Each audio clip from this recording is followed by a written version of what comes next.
صدقہ فطر سے متعلق بھی کچھ مسائل پیش کر دیتا ہوں۔ صدقہ فطر لازم کس پر ہے، دینا کس کو ہے، اور کب واجب ہوتا ہے یہ، اور کس کس کی طرف سے واجب ہوتا ہے۔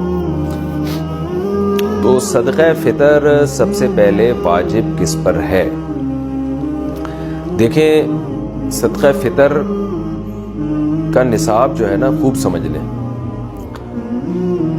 جس آدمی کے پاس یا جس عورت کے پاس 5 چیزیں یا ان کا مجموعہ 52.5 تولہ چاندی کے برابر ہے، یعنی اس کی قیمت کے برابر ہے، تو اس پر صدقہ فطر بھی واجب ہے، قربانی بھی واجب ہے۔ 5 چیزیں کون سی ہیں؟ سامان تجارت، یعنی وہ سامان جو آپ نے بیچنے کے لیے خریدا ہو۔ بار بار میں اس کی وضاحت کرتا ہوں، پلاٹ خریدا تھا بیچنے کے لیے اور اب تک بیچنے کی نیت باقی ہے، اس کو کہتے ہیں سامان تجارت۔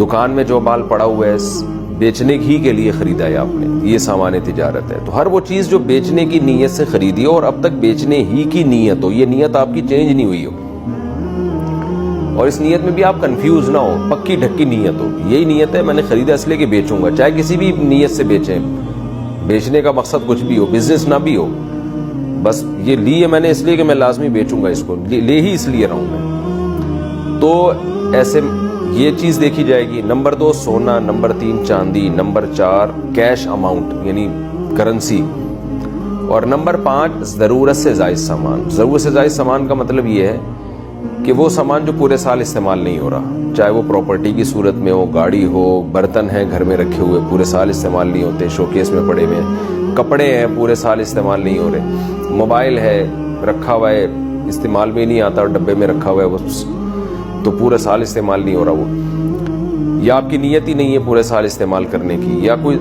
یعنی آپ کو پتا ہے کہ یہ میرے استعمال میں نہیں ہے، ایم ہی پڑا ہوا ہے یہ۔ تو یہ 5 چیزیں جس کے پاس 52.5 تولہ چاندی کی قیمت کے برابر ہو جائیں گی تو اس پر صدقہ فطر بھی واجب ہے اور قربانی بھی واجب ہے۔